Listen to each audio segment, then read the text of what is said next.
17. Meterse en el avispero. Es nuevo para mí, susurró Dalje. Estaba echada en un montículo cubierto de hierba, con Drizzt a su derecha y el hombre al que había conocido como Barrabus el Gris también a su derecha, al otro lado del Drow. Es un añadido muy reciente, respondió Entreri, aunque las palabras de Dalje iban dirigidas a Drizzt. No había cruzado una palabra con Entreri desde el enfrentamiento del día anterior. Estuve algún tiempo vigilando a Silora Sam, todo el tiempo que duró vuestra incursión en Gauntlegrim. He estado cerca de ella, mirando por encima de su hombro, y nunca he visto nada parecido a esa fortaleza. Ni una pista de que existiese tal cosa. Es extraño, pero me recuerda a mi país, añadió Drizzt. No pudo por menos que hacer esa comparación. El elemento central de la gran fortaleza era una torre en forma de árbol, del color de la obsidiana, levantada en la ladera de una colina rocosa. Si algún mago hubiese adornado esa torre con fuego feérico color púrpura, bien podría haberse alzado en Menzoberranzan para ocultarla entre los montículos estalagmíticos que servían de morada a las familias Drows. La fortaleza en su conjunto también mostraba el mismo aire de otro mundo que Menzoberranzan. Los muros negros como la obsidiana no eran de ladrillos unidos con argamasa, sino que parecían levantados simplemente a partir del suelo, impulsados por magia, de una sola pieza. En varios puntos se veían las torres de las puertas, si es que lo eran, que se parecían mucho a versiones más pequeñas de la torre en forma de árbol de la ladera rocosa que dominaba el lugar. También había otras estructuras, por lo general colindantes con las murallas que evidentemente habían sido creadas, no construidas. Grandes pedruscos ennegrecidos que tenían una forma parecida a edificios de piedra achaparrados, similares a barracones y otras estructuras utilitarias. Uno de ellos, situado en el extremo más lejano de la fortaleza, tenía el frente abierto y dentro se veía el fuego de una forja. Otro solo parecía un cobertizo, y en él se apilaban arcos, carcajes de flechas y un montón de esos cetros mezcla de garrote y lanza que usaban los Asmadai. Esto lo hizo el anillo de pavor, dijo Dalje, asintiendo con la cabeza. Silora, o tal vez Valindra, encontraron una forma de aprovechar su poder. Miró a los otros dos. Esto no es nada desdeñable. Sus acompañantes la miraron con curiosidad. He vivido en la mayor parte de mi vida adulta, explicó Dalje. He sido testigo de un anillo de pavor en plena actividad, en realidad de varios. No era ningún secreto para los que servíamos a Sastam que el archimago Lich obtenía su fuerza primordialmente de esa fuente, y su poder superaba a todo lo que hayáis visto, os lo aseguro. Está tratando de asustarnos, le dijo Entreri a Drizzt sin inmutarse. ¿Estás seguro de que realmente está aliada con nosotros contra Silora Sam? El bufido divertido de Drizzt desactivó la airada réplica de Dalje antes de que pudiera soltarla. Como respuesta, la elfa entornó aún más los ojos y desvió la mirada de Entreri a Drizzt, permitiéndole a él ser la fuente de su ira si tanto lo deseaba. Si tienes miedo, haz el favor de irte, dijo. A lo largo de mi extensa vida he experimentado muchas cosas, respondió Entreri, pero no creo que nunca haya experimentado miedo. Hasta ahora, dijo Dalje. Ni siquiera ahora. Entonces, eres un necio, le espetó Dalje. Si tienes miedo, haz el favor de irte. Entreri le devolvió el favor. Yo voy a pasar por encima de la muralla para encontrarme con Silora Sam y acabar con ella de una vez por todas. Se puso en cuclillas y recorrió la cima de la pendiente para ver la fortaleza desde otras perspectivas. Dalje se disponía a seguirlo, pero Drizzt la retuvo y dejó que Entreri se alejara un poco. No es nuestro enemigo en esto, le aseguró el Drow. ¿Y tú cómo lo sabes? O sea que es un amigo de antaño. Drizzt a punto estuvo de tropezar por lo irónica que resultaba aquella afirmación teniendo en cuenta su turbulento pasado con Artemis Entreri, un hombre con quien se había enfrentado en combate, un hombre al que había perseguido y que lo había perseguido a él, ambos con la intención de matarse mutuamente. Claro que también hubo otros tiempos, se decía Drizzt cada vez que cuestionaba los motivos del asesino. Atrapados en Mithril Hall antes de que el rey Bruene reclamara y civilizara el lugar, Drizzt y Entreri habían luchado juntos por el bien común. Atrapados en Menzoberranzan, esclavizados por los Drows, Drizzt, Entreri y Catibrie también habían luchado juntos por el bien común. Artemis Entreri era un hombre violento, y no se podía decir que fuera un amigo para Drizzt Do'Urden, pero por encima de todo era un superviviente pragmático. A Entreri le interesaba que cayera Silora Sam. Drizzt estaba convencido de eso, de modo que no dudaba de su lealtad para con él y con Dalje en esa cuestión. ¿Acaso no se lo había demostrado en el momento en que había sorprendido a Drizzt atacándolo y poniéndole un cuchillo en la garganta? Si Artemis Entreri hubiera querido matar a Drizzt, el Drow habría muerto en ese mismo instante. Sin embargo, a pesar de eso y de lo que le decían sus instintos incluso antes de sellar la alianza, ese día, más de una vez, se le había ocurrido pensar a Drizzt que se estaba engañando, que tenía el juicio obnubilado porque Entreri representaba el último hilo de aquel pasado lejano del que no quería desprenderse. Los compañeros del salón ya no estaban, Tibbledorf Bent ya no estaba, Harlasle ya no estaba. Solo quedaba Drizzt. Bueno, Drizzt y Artemis Entreri. Esa idea le volvió en aquel momento, sobre el montículo que daba a la impresionante fortaleza de Silora Sam, y otra vez, como en todas las ocasiones anteriores, Drizzt desarrolló el razonamiento en toda su lógica, pero incluso antes de haber llegado a la misma conclusión que las veces anteriores, Drizzt sabía en el fondo que era así. Miró al asesino, otra vez en cuclillas y estudiando la fortaleza y a los muchos fanáticos Asmadai que se movían en su interior. Drizzt sabía que se sentiría bien teniendo a Artemis Entreri luchando junto a él cuando pasaran al otro lado de esa muralla. Cuando se ponga el sol, le prometió Drizzt a Dalje, y una rápida mirada hacia el oeste le indicó que ya faltaba poco. Nos vendría bien determinar dónde se encontrará Silora antes de que se haya ido la luz del día. Supongo que será en la torre. La torre, respondió Dalje sin la menor vacilación. Silora es más vanidosa que pragmática, y más confiada que precavida. No permitiría que nadie estuviera por encima de ella, aunque con eso corriera el riesgo de delatarse. A menos que estuviera tratando de asegurarse de no ser encontrada con facilidad, replicó Drizzt. Está rodeada de enemigos. No sería más prudente por su parte. Si Silora tuviera siquiera un atisbo de miedo a los neterilianos, o a cualquier otro, no habría construido este lugar, lo interrumpió Dalje, haciendo un gesto negativo con la cabeza. ¿Más vanidosa que prudente?, preguntó el Drow. Dalje asintió. Está en esa torre. Estuvieron esperando mientras las sombras se alargaban a su alrededor y la luz se iba desvaneciendo rápidamente. La oscuridad no nos va a proteger de esos guardias, dijo Entreri poco después, cuando la noche se hacía más densa. El asesino se deslizó hasta donde estaban los otros dos y señaló hacia la muralla. Drizzt y Dalje apenas podían distinguir las formas del grupo de centinelas. Con la poca luz reinante, Drizzt pensó primero que eran goblins, o tal vez kobolds, pero al observarlos más atentamente se dio cuenta de que no se movían en absoluto. Simplemente estaban allí, del todo quietos, sin balancearse, sin desplazar siquiera los brazos. Los zombis de ceniza, dijo Drizzt. La oscuridad no los va a detener, intervino Entreri. Perciben la vida y no necesitan la luz del día para vernos, coincidió Dalje.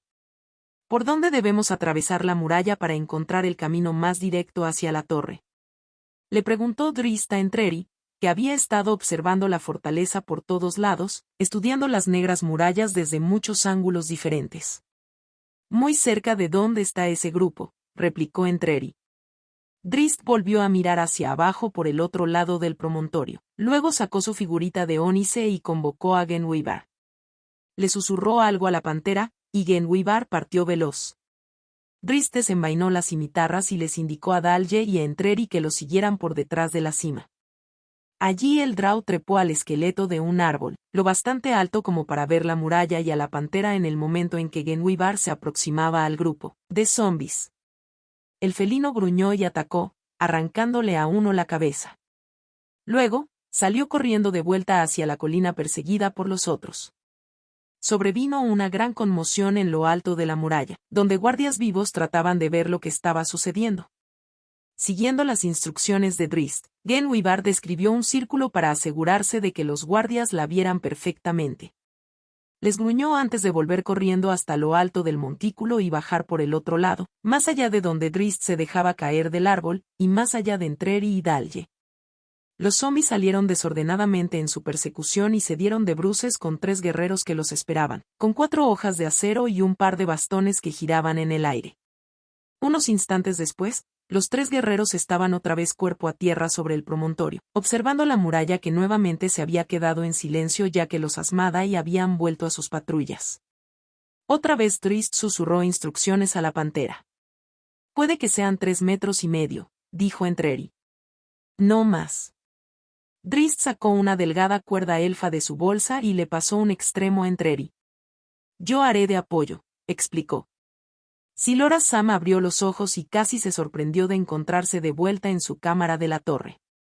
Había estado observando el combate en el bosque a través de los ojos de uno de sus súbditos zombie, una criatura que había encontrado un final repentino y sorprendente al ser decapitada por un golpe de cimitarra.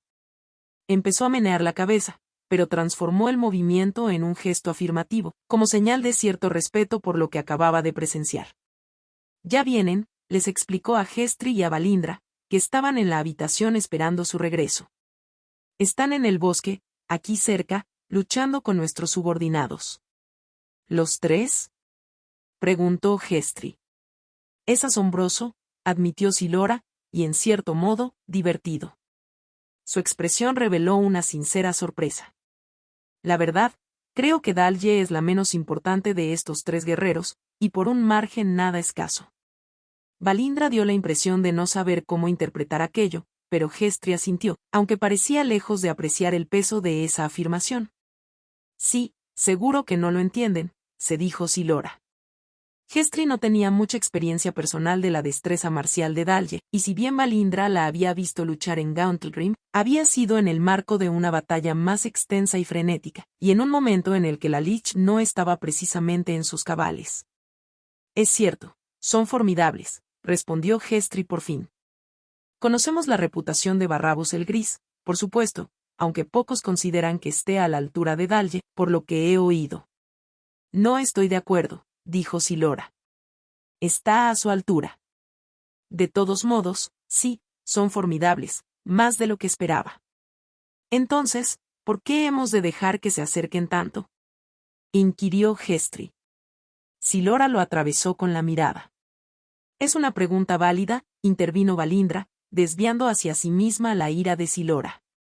Estamos rodeados de guerreros, dijo Silora, pero entenderéis que espero que Dalje y sus 2 compañeros se acerquen mucho más. Alzó la varita mientras hablaba. ¿Has dispuesto un grupo de zombies para mí, uso personal? Le preguntó a Gestri. Más de una docena, replicó él. Están justo al lado de la colina, como ordenaste. Sí, puedo sentirlos, dijo Silora, y se dio unos golpecitos con la varita en un lado de la cabeza. Susurró, entonces, algo que los otros no pudieron oír y realizó un movimiento ondulante con la varita.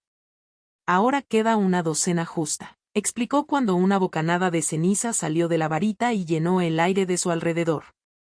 En lugar de caer al suelo, las partículas de ceniza se disiparon y se convirtieron en una nube translúcida de color grisáceo que rodeó a Silora y formó un escudo semicircular, como una burbuja, delante de ella. Valindra, reúne a algunos zombies más en las inmediaciones de la torre para que pueda tener acceso a su fuerza vital cuando lo necesite, ordenó, y Gestri la miró como si se sintiera herido porque ella no le hubiera encomendado a él esa tarea. Tú esperarás en la cueva próxima a la entrada de la torre, le dijo Silora a Gestri. No debes irte. Te enfrentarás con Dalje si se acerca. Los voy a matar a los 3. Declaró Gestri. Fuiste preparado para derrotar a Dalje, le respondió Silora con brusquedad. No te olvides de eso. Tu anillo, las vendas, el arma que te he dado. Acabas de decir que es la menor de los 3, sostuvo Gestri. Cuando hayas acabado con Dalje, entonces puedes destruir a los demás, concedió Silora, pero solo cuando Dalje esté derrotada y muerta. Gestri se enderezó y no respondió. ¿Lo has entendido? Insistió Silora, y se dio unos golpecitos con la varita en la cara para transmitir una amenaza indudable. El fanático convertido en momia asintió. Dalje morirá. Silora respondió con una ancha sonrisa. Claro, todos ellos morirán, respondió. Silora los despidió con la mano y volvió a la pequeña escalera descendente que llevaba al balcón para contemplar, desde allí todo el claro de las cenizas. Otra vez mediante la varita vio el mundo a través de los ojos de varios zombis. Buscaba una posición estratégica desde la cual espiar a sus enemigos. Aunque en ese momento no encontró nada, no le importó. Estaban cerca, ya venían. El trío de asesinos en potencia dedicó un tiempo más a observar las patrullas que recorrían la parte alta de la muralla, esperando el momento óptimo para acercarse. No fueron más que unos instantes, ya que ninguno de esos tres se había caracterizado jamás por ser decididamente cauto. Drizzt bajó la pendiente el primero y atravesó el terreno abierto. Corrió directamente hacia la muralla, se dio media vuelta y apoyó la espalda contra la piedra volcánica. Se agachó y colocó las manos en forma de estribo. Entreri lo seguía a pocos pasos, y cuando lo tuvo cerca, tomó carrera hasta él, plantó el pie en el estribo que el drow había formado y saltó mientras Drizzt lo impulsaba, aferrándose sin dificultad al borde de la muralla y trepando a ella. Drizzt volvió a colocarse en posición, esperando a Dalje, pero ella no lo necesitó, ya que abordó la muralla clavando en tierra su largo bastón. En el tiempo que tardó Drizzt en volverse y empezar a trepar por la cuerda que Entreri sujetaba desde arriba, Dalje saltó a su lado, se elevó por los aires, aterrizó en la muralla con una graciosa voltereta, sujetándose en una almena, colocó los pies firmemente sobre el parapeto. Después de aterrizar, transformó el bastón en los más manejables mayales antes de que Drizzt llegara a la muralla un par de segundos más tarde. Artemis Entreri señaló un edificio a su izquierda y otro a la derecha, y luego se dejó caer. Primero, se sujetó de la pared con una mano, después, se descolgó tras quedar suspendido apenas un instante y cayó al suelo sin hacer el menor ruido. Drizzt hizo lo mismo, dejándose caer a su derecha, y corrió hasta la pared trasera de la estructura que Entreri había señalado, mientras Dalje corría hacia la izquierda. Entreri ocupó el lugar central, moviéndose a lo largo de la pared del edificio de la izquierda, que se parecía mucho a un gran pedrusco ennegrecido. Drizzt se desplazó hacia la esquina, y mientras observaba oyó, del mismo modo que sin duda las oía Entreri, voces que venían de un punto situado frente a la posición que ocupaba Dalje. Drizzt le indicó a Dalje que se mantuviera en su sitio y miró otra vez a Entreri. El asesino alzó una mano, abierta, advirtiendo a Drizzt de que no se moviera, luego plegó los dedos, uno por uno, hasta cerrar el puño, y Drizzt entendió que le pedía que contara hasta 5 antes de actuar. Después de eso, desapareció tras la esquina. Cuando Drizzt hubo contado hasta 5 en silencio, se trasladó hasta el punto donde antes había estado Entreri, y este volvió a aparecer arrastrando el cuerpo de una mujer Asmadae. El drow dobló la esquina y recuperó a la otra víctima del asesino, arrastrándola hasta ponerla donde no la pudieran ver. En ese momento, Dalje apareció junto a él y se adelantó a la siguiente estructura en línea. En silencio, comunicándose por señas, el letal trío fue avanzando alternadamente de estructura en estructura hasta llegar a la pared interior. Casi no encontraron más resistencia en su avance, pero cuando Drizzt atravesó a la carrera el pequeño espacio despejado que había entre la última estructura y la pared, captó un movimiento a lo lejos, a su derecha. Por un instante contuvo la respiración, pensando que su aproximación sigilosa había tocado a su fin, pero entonces se dio cuenta de que aquellos dos no eran Asmadae y no estaban dando la voz de alarma. Los zombis consumidos, carbonizados, casi no prestaban atención a sus movimientos tácticos. En lugar de correr a ponerse de espaldas a la pared, el drow se afirmó en su sitio, cogió a Taulmaril, el arco que llevaba a la espalda, y cargó una flecha, todo en un único y fluido movimiento. Sin embargo, se lo pensó mejor, ya que el destello, sin duda, alertaría a todos los Asmadae de la muralla exterior, quizá incluso a los que estaban dentro de la segunda muralla. Cuando observó a sus compañeros, que habían acudido a su lado con las armas preparadas, se dio cuenta de que no necesitaba el arco. Devolvió el arco a su sitio y desenvainó las cimitarras. «Zombis», le susurró a sus compañeros. «Solo zombis». Dalje comprendió el significado que se ocultaba tras aquella observación, ya que, al igual que Entreri, ellos utilizaban tretas, engaños y maniobras falsas para desorientar al adversario. Ese tipo de tácticas no tenían sentido con los zombis. Ciertamente, esos tres tampoco las necesitaban. La horda de no muertos seguía acercándose, lo superaban en un número de 5 a 1. Era una multitud de brazos descarnados, chamuscados, que trataban de asir a la presa. Esos brazos empezaron a volar por los aires cuando Drizzt y Entreri entraron a saco en la multitud enarbolando sus aceros. Dalje lo siguió, clavando el bastón entre los dos o haciéndolo girar por encima de uno o del otro y hacia afuera para apartar a algún zombi que se hubiera acercado demasiado. Su arma no era tan eficaz para combatir a esas criaturas como las de sus compañeros, de modo que su contribución en ese caso consistía en preparar a los enemigos para los otros dos, apartando un brazo que se interponía para despejar el camino a la espada de Entreri, o levantando el hombro de otro que se agarraba al bastón para que Drizzt pudiera destripar al no muerto. Trataron de hacer el menor ruido posible. Solo se oía el choque del metal contra el hueso, o el golpe sordo del bastón de Dalje aplastando una cara descompuesta. Pero no había silencio que bastara. Pronto oyeron una conmoción al otro lado de la muralla, una llamada a las armas. Nos estaban esperando, dijo Entreri, cerrando el camino a otro zombi. Es posible, repuso Drizzt, retirándose del combate e indicando a Dalje que ocupara su lugar.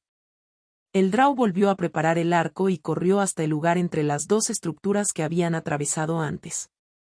Echó rodilla en tierra y se inclinó hacia adelante, poniendo a Taulmaril de lado y lo más bajo que pudo.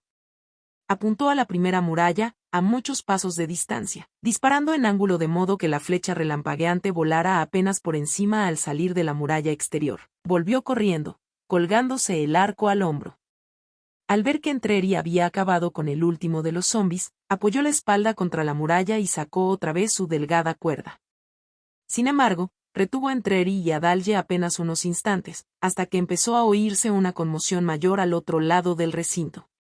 La pantera, dijo Entreri, ya que el disparo de Drizzt había sido la señal pactada para que Genwibar se incorporara a la refriega en el otro extremo, para que sirviera de poderosa distracción.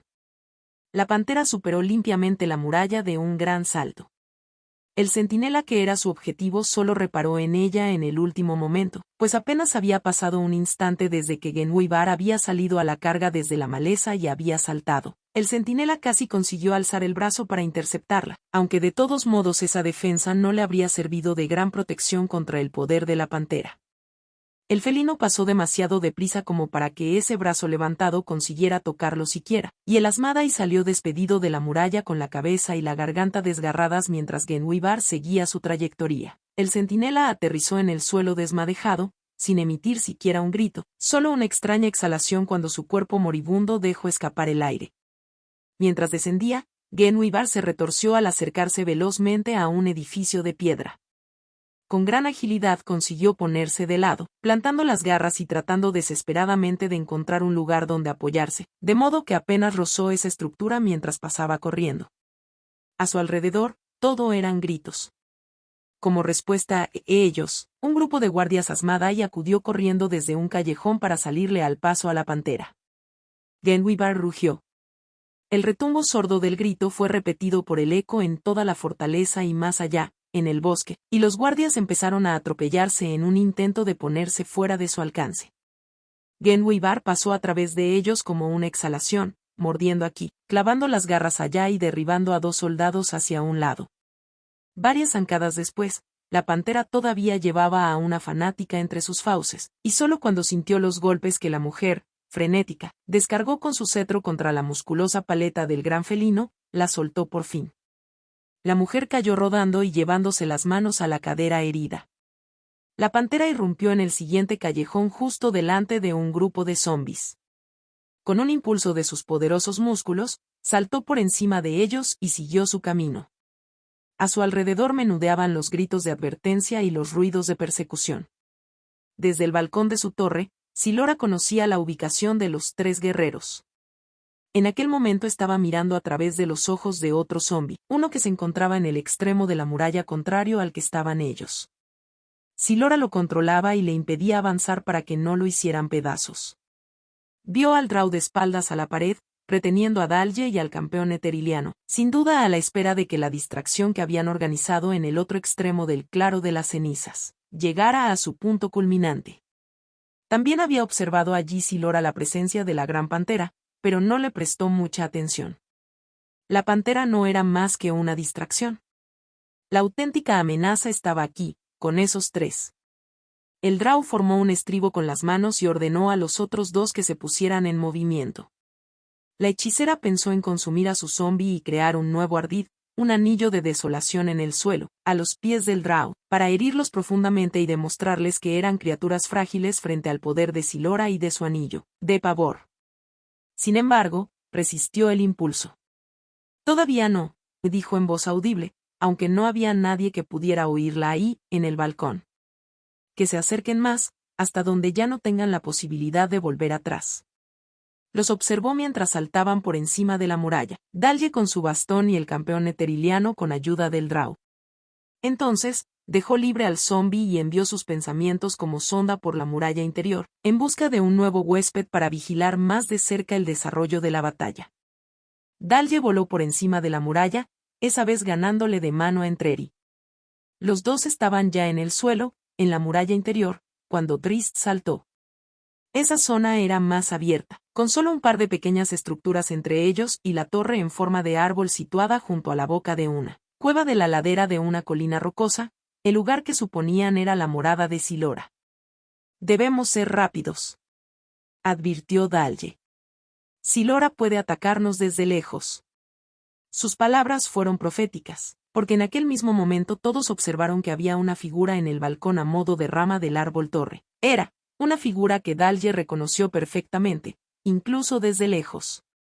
Se disponía a salir corriendo detrás de Drizzt y Entreri, pero se paró en seco, desconcertada y auténticamente sorprendida al ver que los dos, codo con codo, atravesaban el espacio abierto e iban directamente hacia la torre.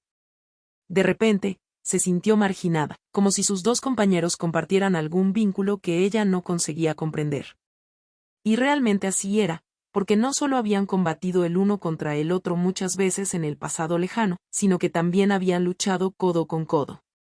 El hecho de que hubiera transcurrido un siglo parecía no tener la menor importancia en un momento tan desesperado, porque el tiempo no había desdibujado lo que cada uno de ellos veía reflejado en el otro. Ellos, sus destrezas, sus desafíos y, sobre todo, sus temores seguían inexorablemente unidos. Drizzt estaba unido a Entreri y Entreri a Drizzt. Se entendían, se conocían, y por encima de todo, cada uno de ellos conocía las tácticas de combate del otro. Como una bestia de 4 brazos y 4 piernas, Drizzt y Entreri salieron a la carga en terreno abierto y se enfrentaron de inmediato a una hueste de fanáticos Asmadae. Justo antes de encontrarse con la avanzada de esa contracarga, Drizzt se paró en seco, y Entreri lo adelantó corriendo, de derecha a izquierda. Lo mismo hizo también el Asmadae que Drizzt tenía más cerca, delante de él, y a su derecha, uno cuya trayectoria lo llevaba directamente a Entreri, se volvió para seguir el movimiento cruzado del asesino, y así, cuando Drizzt rodeó a Entreri por la espalda, el enemigo no estaba preparado para él. Drizzt pasó la cimitarra derecha por dentro del brazo izquierdo del hombre, tiró liberándola del cetro y tras clavarle la hoja de la izquierda le asestó un repentino mandoble de revés. De un puntapié, el Drow lanzó al fanático herido contra los que venían detrás, e invirtió su ataque, agachándose. Entreri dio una voltereta hacia atrás por encima de Drizzt, y los dos fanáticos a los que había interceptado arremetieron, pero ambos miraron hacia arriba cuando saltó, de modo que no estaban preparados para el Drow, que se puso de pie con las cimitarras listas para atacar. A pesar de lo urgente de la situación, Dalje estuvo a punto de pararse otra vez para contemplarlos, y cuando Entreri aterrizó perfectamente equilibrado, se volvió a tiempo de detener con la espada un bloqueo de revés, dio un paso adelante y despachó al fanático siguiente con la daga. La elfa no pudo reprimir un grito ahogado. Dalje estaba orgullosa de sus habilidades para el combate, y la verdad que eran magníficas. Había respetado las aptitudes de esos dos guerreros individualmente, por supuesto. Eso había influido de forma decisiva en su elección de Drizzt Do'Urden como nuevo pendiente de diamante para adornar su oreja, pero ahora, por increíble que fuera, los dos juntos parecían aún más grandes que la suma de las partes, ya de por sí considerables. Dalje se mantenía lo bastante cerca de la pareja para aprovechar la estela de destrucción que iban dejando a través del campo. Cuando un fanático se abrió hacia la derecha para atacar a Entreri por el flanco, ella estaba allí y lo interceptó con el vertiginoso movimiento de sus mayales. Le atizó duro, a izquierda y derecha, por arriba y por abajo, y le impidió hacer otra cosa que no fuera esquivar y retorcerse para tratar de responder a cada uno de sus movimientos. El hombre ni siquiera se había dado cuenta de lo confundido que estaba hasta que Dalje le introdujo una de sus movedizas armas bajo el brazo extendido, la cogió por el otro extremo con la mano opuesta, y tras hacerle dar una voltereta, lo hizo caer de espaldas con gran violencia. El Asmadaí cometió el error de tratar de ponerse de pie inmediatamente en lugar de adoptar una postura defensiva encogiéndose en el suelo. La elfa, que no podría haber seguido detrás para rematarlo de haber optado él por esa táctica, aprovechó la brecha que se le ofrecía para golpearlo de lleno en la cabeza y dejarlo tirado. Dalje se volvió y vio a Silora en el balcón alzando la varita. Drizzt también vio a la hechicera. «A mí, Dalje», gritó, y luego pidió a Entreri que lo cubriera. El asesino se le puso delante en menos que canta un gallo, accionando vertiginosamente la espada y la daga, y arremetiendo hecho una furia contra los fanáticos más próximos. Confiando en que Entreri pudiera mantener la posición mientras Dalje acudía a reemplazarlo, el Drow se lanzó hacia atrás en una voltereta invertida. En el rostro de Drizzt se dibujó una sonrisa aviesa al ver la perfecta reacción de Dalje, que saltó por encima de él mientras ejecutaba su retirada. Todavía no se había borrado su sonrisa cuando salió de la voltereta con el arco ya armado con una flecha.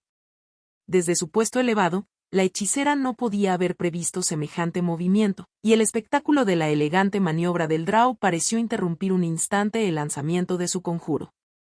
Esa demora momentánea dio a Drizzt todo el tiempo que necesitaba para ganarle de mano. En un abrir y cerrar de ojos, le lanzó una flecha a la cara.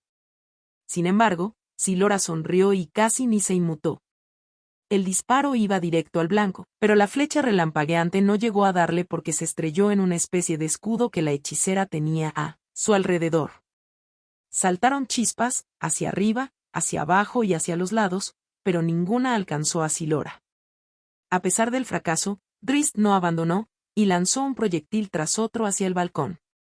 La mera furia del ataque hizo retroceder a la poderosa hechicera. La línea de devastación se mantuvo durante varios disparos, pero después Drizzt se vio obligado a cambiar de táctica, bajando más el arco con cada nuevo disparo para obligar a los Asmadaí que avanzaban a apartarse. No obstante, la sonrisa de Drizzt se hacía cada vez más amplia. Dalje y Entreri habían iniciado una coreografía propia. Espalda contra espalda, bastones y aceros realizaban un trabajo brillante abriendo surcos entre los Asmadaí. Después, en perfecta sincronización, se pusieron codo con codo para apabullar a una fanática que se había quedado sola mientras sus camaradas se desplazaban para tratar de asaltar por los flancos a la devastadora pareja. Drizzt corrió para ponerse a su altura, gritándoles que lo siguieran cubriendo. Otra vez estaba centrado en aquel balcón, y era forzoso que lo estuviera, ya que el impacto de sus proyectiles era lo único que mantenía a raya a la hechicera. Más fanáticos arremetieron contra ellos, pero Dalje y Entreri estuvieron a la altura y consiguieron reducirlos. La coordinación de ambos mejoraba con cada maniobra, y cuando lograron llegar a un punto lo bastante avanzado debajo del saliente como para que Silora no representase ya una amenaza real, Drizzt pudo unirse a ellos. Se colgó el arco al hombro y desenvainó la cimitarra sin pensar en otra cosa. Mientras trataba de encontrar la mejor manera de complementar la acción de la pareja, el enigma se resolvió por sí mismo. Dalje, demasiado consumida por el odio que le inspiraba Silora, aparentemente tenía menos interés en los fanáticos. Entreri ejecutó un cruz, colocándose delante de ella y derribando de una poderosa estocada al Asmadaí que tenía delante. Una vez eliminado ese adversario, la acción adecuada de Dalje habría sido replegarse a la derecha, rodeando al asesino, para proteger su flanco derecho. En lugar de eso, cuando el fanático que tenía delante quedó eliminado, y mientras los demás se preocupaban de situarse y conseguir el mejor ángulo de ataque, Dalje vio despejado el camino hacia la cueva y se desentendió de todos ellos. Entreri, sintiéndose vulnerable, dejó escapar un aullido. Solo la rápida acción de Drizzt lo salvó. El Drow, ayudado por sus tobilleras mágicas, acudió veloz a su lado, justo a tiempo de bloquear el cetro que pretendía alcanzarlo. Aún así, tuvo que entrar tan a fondo hacia adelante que, de haber sido el Asmadaí un guerrero más avesado, podría haberse retraído y modificado su ángulo de ataque para golpear al Drow en lugar del asesino. Pero ese fanático no era tan bueno, y Drizzt consiguió recuperar el equilibrio con bastante celeridad. Entonces fue el fanático el que perdió el equilibrio debido al fuerte rechazo. Se las ingenió para recolocar el cetro en una posición en algo parecida a una táctica defensiva, pero necesitaba mucho más que eso frente a alguien como Drizzt Do'Urden. Las cimitarras del Drow golpearon el cetro a izquierda y derecha, le pasaron por arriba y por abajo, y volvieron a empezar en una danza tan vertiginosa que a las Madai le costaba distinguir la una de la otra. En unos instantes, el fanático, en clara desventaja, empezó a mover su cetro de forma aleatoria, torpe, tan preocupado por seguir el ritmo de las movedizas cimitarras que al parecer olvidó la finalidad de aquel ejercicio. Con los ojos en las hojas de las armas, tratando de distinguir los movimientos, el pobre infeliz ni siquiera vio venir el golpe mortal, y abrió los ojos como platos cuando Muerte de Hielo cayó con toda su fuerza sobre un lado del cuello. Otros Asmadai lo reemplazaron, pero en lugar de Drizzt se encontraron con Entreri, ya que los dos rotaban rápidamente. En esa vuelta, Drizzt consiguió distinguir a Dalje en la entrada de la cueva, y contuvo la respiración al verla trabada en combate con un Asmadai de aspecto muy extraño. Estaba envuelto como una momia con tiras de una piel grisácea, y sostenía un cetro que además del rojo característico tenía otro tanto de negro. Su inquietud no hizo más que multiplicarse. Entreri también la vio. Con ese no, Dalje, susurró el asesino.